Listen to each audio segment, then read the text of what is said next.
I think really, really great leaders do emerge naturally versus people who are really seeking out a leadership position.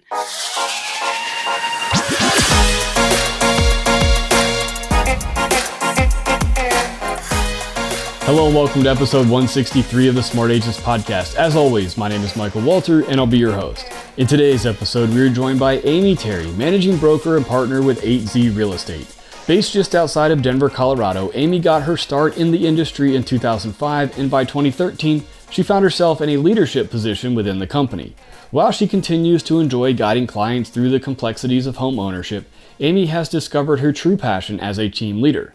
Throughout our conversation, Amy shares how she first made a name for herself in the industry, her unique approach to team leadership, and the importance of being a female leader in the real estate field. But before we get on to today's featured interview, the all-new Smart Agents magazine has launched and is full of insights and strategies designed to help real estate agents grow their businesses. Inside, you will find interviews and advice from leading real estate professionals, marketing tips to flood your business with leads, and even swipe and deploy files full of practical tools to enhance your business. Subscribe now to receive your copy of the printed magazine each month and instantly get access to our online agent community and members-only templates. Click the link in the episode description or go to smartagents.com/magazine. Also, if you find this conversation useful, be sure to hit that like button and subscribe. The Smart Agents podcast streams on all major podcasting platforms such as Apple Podcasts, Google Podcasts, Spotify, and Amazon Music. And finally, if you or someone else on your team has an incredible story or real estate tips to share with our community, send us a message at feedback@smartagents.com. We're always on the lookout for new stories to share. All right, let's get on to today's featured interview with Amy Terry. I really enjoyed our conversation and I hope you do as well. If you want to see more from Amy, I've included a link to her Instagram profile in the episode description. Well, really the way I like to start everything out is if you could just introduce yourself to us a little bit, who you are and where you're at. Sure. My name is Amy Terry, and I'm a managing broker and partner with 8Z Real Estate in Colorado. I was born and raised in Littleton and still live in Littleton, which is a suburb of Denver. And I've been involved in all things real estate for many, many years. Right. So tell me, what was it that initially got you interested in the real estate industry? So I honestly didn't have a lot of interest in going into real estate, but I was always surrounded by it. My parents would, what you now call house hacking, was doing that when I was a kid. My dad would fix things up, redecorate, we'd move and go on to the next one. So I remember going to a lot of open houses as a kid and being around renovations and always loved that. And then my best friend's mom growing up was a real estate agent. And so she got us a job answering phones back when you used to have to call to schedule a showing. Right. And then when I left for college, I just got a job at a real estate office in Boulder because that was what my resume was. And always planned for law school. That was the game plan. I was pre-law. I interned with the DA. And then as I was graduating, I got accepted to law school and just started to question if that's really what I wanted to do. And the agent that I worked for in college, he just encouraged me to do a year deferment and get my license and kind of help him. And things sort of took off and never went to law school. So it was not planned, but looking back, I feel like there was no other path. Right. So when you decided that, real estate was definitely going to be the thing, for you, what were you doing to kind of get your name out there and start growing your business as a new real estate agent? Sure. So I was 22. I got my license. I graduated May of '05 and got my license that July and didn't know anything about actual houses. But I was also fortunate, it's hard sometimes mentoring brand new agents right now because back then things were just starting to come online as far as Zillow and listing information and things like that. And we had a really phenomenal website. So when I started, we honestly had more internet leads than we knew what to do with. And that was exhausting. I cried a lot my first 2 years. There's a lot of rejection and no loyalty with internet leads, but it taught me a lot. It got me out of my comfort zone. It gave me some thicker skin. And then those people became my sphere. And then obviously networking, I moved back to Littleton where I grew up. And networking is number one. So having grown up here and just being in touch with everybody and staying consistently in front of them, reminding them this is what I do. And then obviously doing a really great job for people that they continue to speak highly of you and recommend you as well. Right. So growing up, in a family that did the house hacking and did you saw what, real estate investment could do for your family. Is that something that, uh, really kind of helped when you moved back home and you were, working with people in your hometown and you were, really kind of starting these people's lives off in these homes? Yeah. Yeah. And I bought my first place at 22 because I felt like I'm going to be selling houses. I need to own something. Right. And I bought a short sale that needed a ton of work, and my dad helped me fix it up. And then a friend from college moved in and rented the spare room. And at the end of the day, she was paying more a month than I was, and I owned it. And that was really eye opening. And I really saw the power of real estate and how it can change people's lives and set them up on a great path. So yeah, having grown up in it, and then also having the parents to kind of just push me to go ahead, and because it's scary at 22 to get a mortgage. And Right. um, but yeah, that gave me a great foundation of seeing the value in real estate, and how much it can change the trajectory of your life. Right.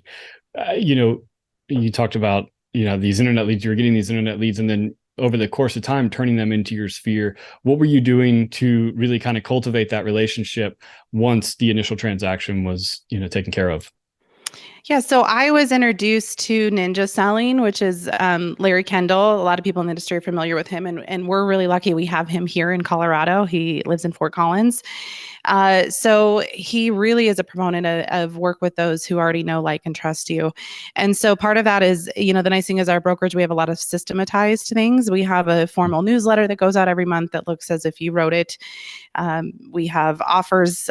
We have a program called Local Supporting Locals, where people are getting buy one, get one free or half off offers every month. Mhm. We do in my office a lot of client events. We always do a movie premiere in the spring, a pumpkin patch in the fall, Santa pictures in the winter. And then it's also, I personally really enjoy entertaining. So, always having people over for the Broncos game, or having people over for dinner or a barbecue. So I'm kind of a social coordinator. So just being in the mix all the time. And then also just being able to speak intelligently. I'm not, I've never considered myself a salesperson. And I think when my business really shifted is when I started viewing myself as a consultant. Honestly, I had a hard time going from sort of this arrogant attitude of I was going to be an attorney and then deciding to go into real estate. It felt kind of like a step down. But when I realized how much a good agent or a bad agent can make a difference for people, I took it a lot more seriously. And when I really realized my clients were lucky to have me, my business completely exploded and people treated me a lot differently. So a lot of it, yeah, it's a combination of mindset, networking, consistency, systems. It's a lot. Yeah, absolutely. And I think that that mindset of, you're there to consult somebody through that, the most stressful, biggest transaction of their life, and having that, that you're not going in there thinking only transactionally, but really helping walking them through the process, you do set yourself up for that long-term relationship. Yeah, 100%. And that's where I also really want people to know that I'm here for their lifetime. As far as, I don't care if you buy today or 3 years from today. And especially in the last couple of years, I've talked a lot of people out of selling. I really try to get people to keep their primary residence. I'm certainly going to sit down and run through all of your goals and scenarios, and give you my honest opinion. It's never going to be about creating a transaction for myself. It's going to be about helping these people build long-term wealth. And now, having been in it 18 years, it's really fun to see how it's changed people's lives. And now I have my first client that's someone's kid that she was like 8 years old when I met her. So yeah, that's what gets me up in the morning and gets me excited, and building that trust and relationship with people so that you are their go-to person no matter what. Right. One of the things I see here is how to be successful as an introvert. And I feel like, you know, uh, going going with things as that, consultant mind and things, that I think that kind of helps with the introvert, because you don't have to be that like hardcore, I'm here to sell, like here's what you're going to do and I'm coming in like a shark. You can kind of sit back and really just kind of help that person. And I feel like that has to help with the introverted mindset. It does. And I think also just accepting that, a lot with coaching my team, like, you're going to attract like people, like, Mhm. I can be a bulldog, but that's not really my style. And so the type of clients, I may not be the right fit for them. But yeah, perfect examples. I CrossFit and I'm just not the type who's like, hey, I'm Amy, I sell real estate. Like, so I just started wearing stuff that had our brand on it, and then conversations start. And then really what snowballed for me is I did a couple deals with people, did a good job, and then they become your cheerleader. And like anyone in the gym is thinking about making a move. I've got 10 people that are like, oh my gosh, I got to call Amy. So that's really, I think, just operating from a servant's heart and having great intentions is all you really need. I mean, you do have to put yourself out there. You do have to get out of your comfort zone. But you can certainly be successful in a sales industry as an introvert. Yeah, absolutely. Kind of tailing off of that, talk to me about, becoming a leader within your organization and brokerage. Like how did that all transpire? Yeah, so I guess it would have been, gosh, it's been a long time. I think it was like 2013. Our founder at the time approached me about becoming a managing broker and building out a team. And I really didn't want to do it at all. I didn't feel qualified to do it. I didn't see leadership qualities in myself. And he sort of just kind of, I don't want to say he forced me into it, but really talked me into it. It was just like, just try. And if you hate it, you hate it. And it's actually been it's now my favorite part of my career is the mentoring. It was kind of funny. I started, start getting those phone calls and you're like, oh, I do know these answers. Like I have, I have done a lot of transactions. So it's been great to be surrounded by leadership that has constantly pushed me out of my comfort zone. And you mentioned Sergio, who's someone you've interviewed. He's a coach within our organization. And he's he's the one that really pushed me to start doing video and podcasting and things like that. So it's, success breeds success, and being around people that really push you and see in yourself maybe things that you don't is priceless. You mentioned, not believing that you had the leadership abilities and so many people that I've talked to that have kind of followed this same path. That is a common theme that comes up, is those limiting beliefs and that kind of imposter syndrome. And I personally, I struggle with it also, but there's just something about it where, you can be in a career for 10, 20 years and feel like you don't have, the tools to help lead somebody that's brand new. But everybody else has been looking up to you forever. What is it about, those, those leadership positions that sometimes, draws out that fear in people? I think it's a fear of failure, and I think it's a fear of maybe all eyes on you, and also there's a lot. It's a whole nother level of responsibility and stress, and I certainly have my days where I just want to worry about my clients and not worry about what anyone else is doing.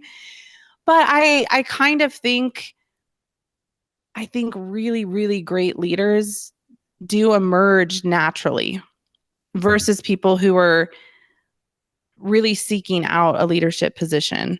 And I'm not saying that that's a bad thing when people are, but I do think there's something really unique about a leader just sort of emerging because of the people around them start naturally gravitating towards them and looking to them for mentorship.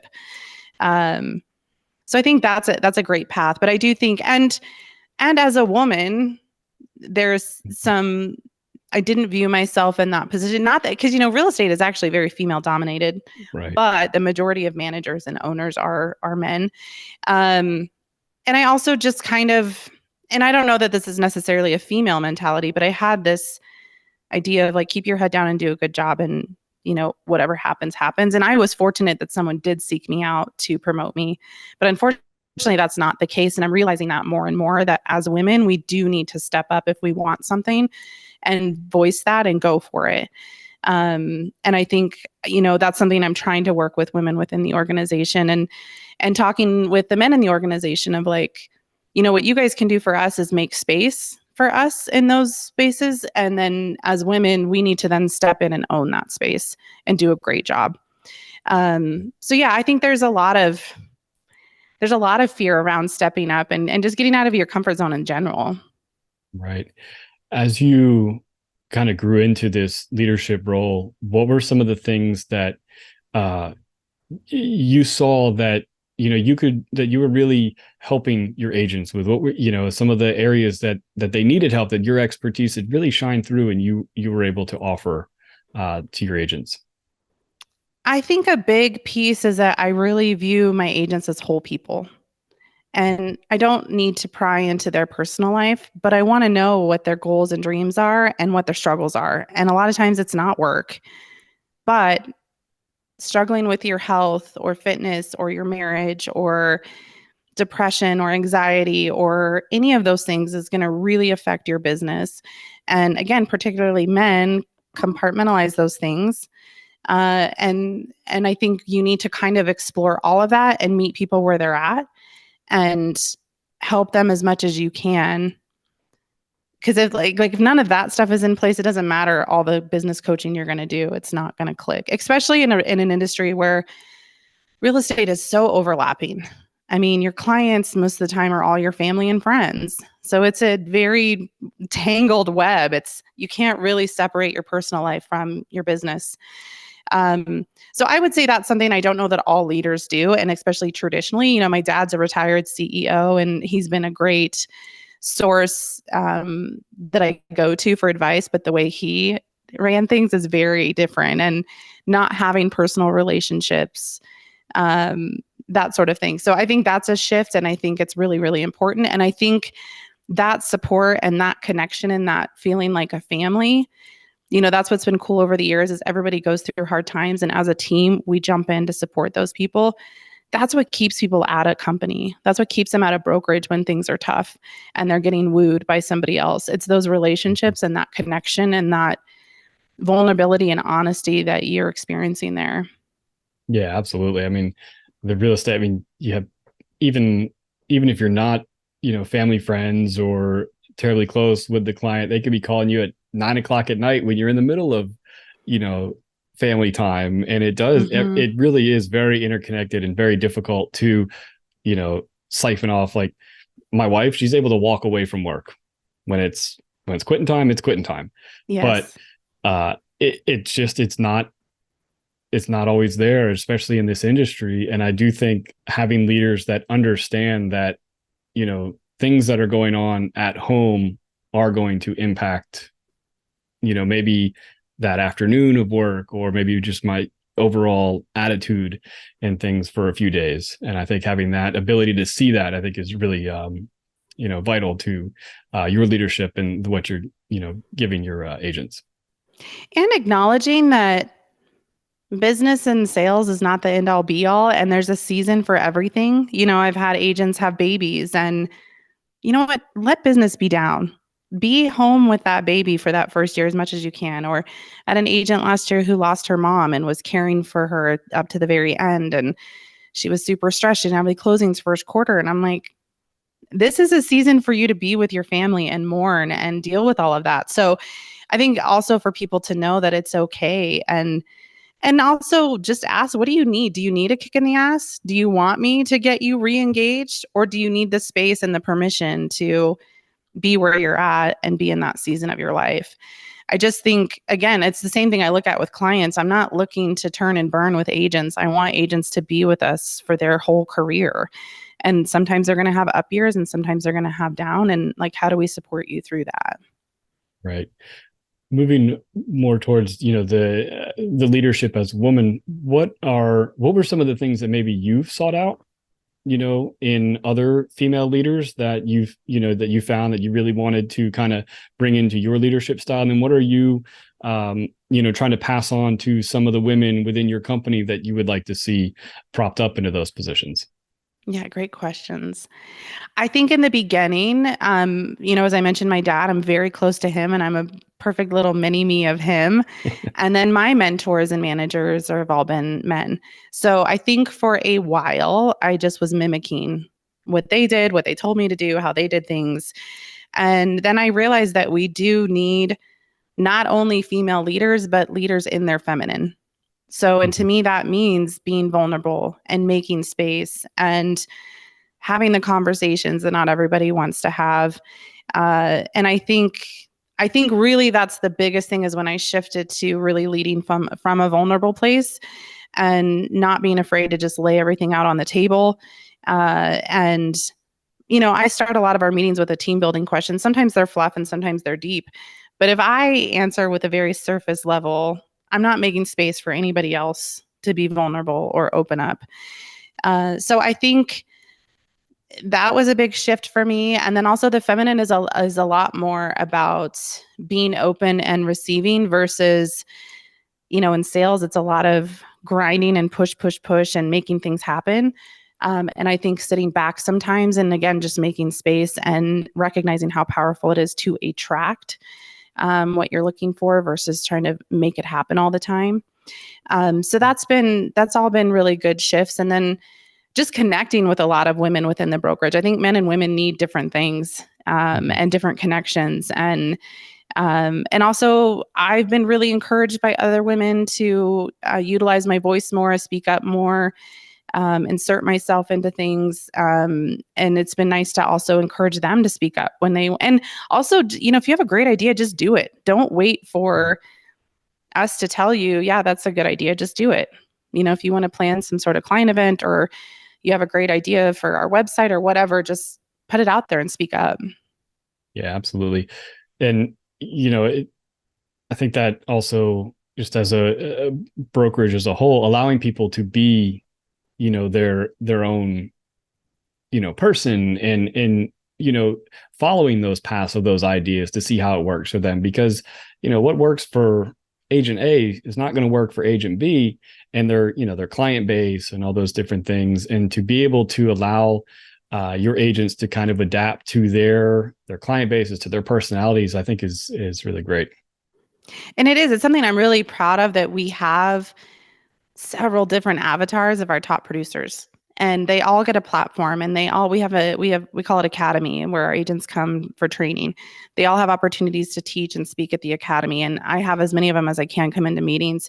And it is cool because different people connect with different leaders and different styles. And that is the cool thing about real estate is there's 1,000 ways to be successful and it doesn't have to look one way.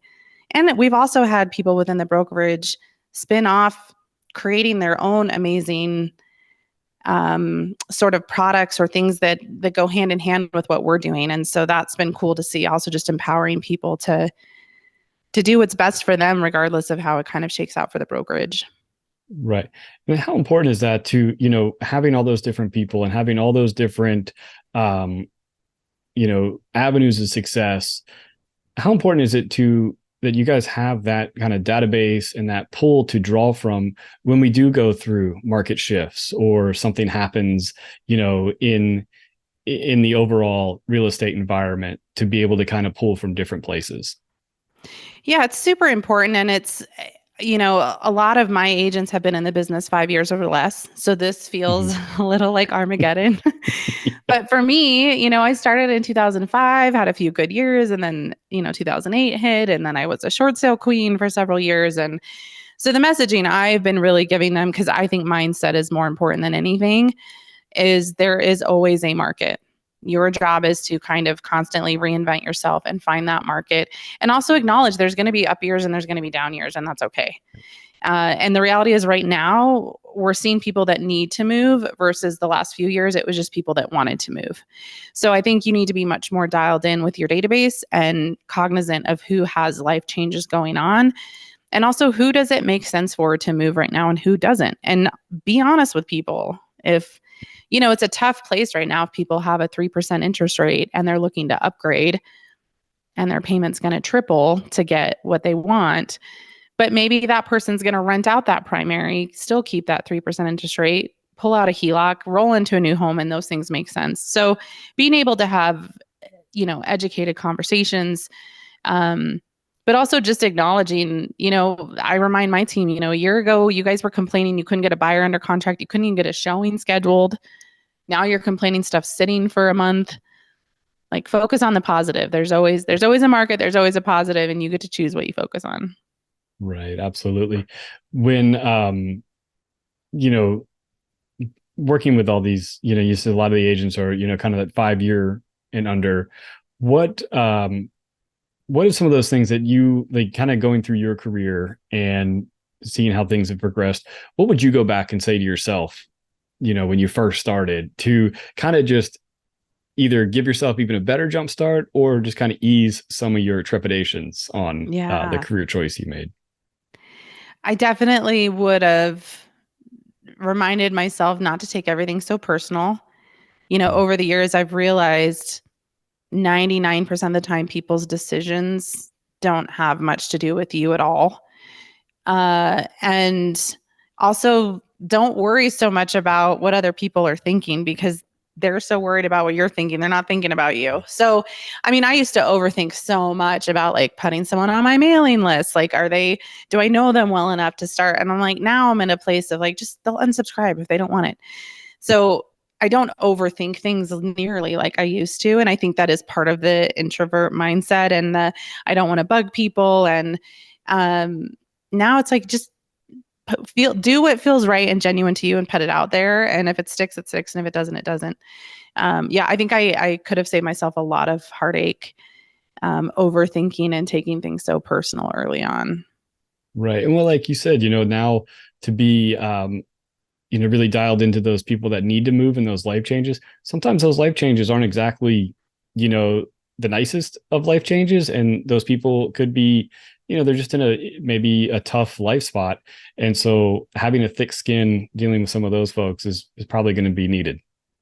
Yeah, and it is a really emotional, even if it's a good reason that someone's moving, it's a really emotional process. And for whatever reason, I've had a ton of deals the last couple years that our kids selling, their parents have passed away and selling their houses. And that's a very different transaction.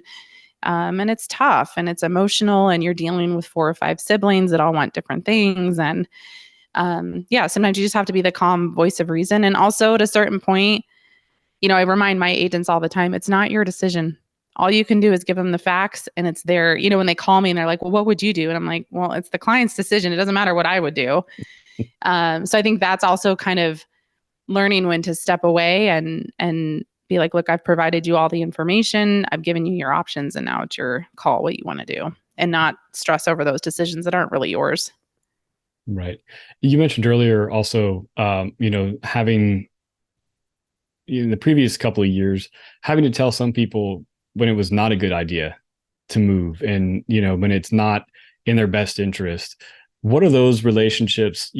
I guess, what's the reaction like when you do present somebody with that kind of like, hey, listen, this is not in your best interest. I know you want to move, but we should not do this now. Yeah. And then maybe moving forward, now that we're a couple of year or so removed from that, maybe what are some of those relationships like now that you did kind of pump the brakes on them?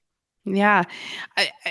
I mean, it honestly immediately instills so much trust because when they realize that you are looking out for their best interest and not what's in your best interest, all of a sudden, any defensiveness or concerns, I remember it was a referral from a past client, first time I met with them. And I was like, God, you guys would be crazy to sell this house. You've got this interest rate, you've got blah, blah, blah, blah, blah.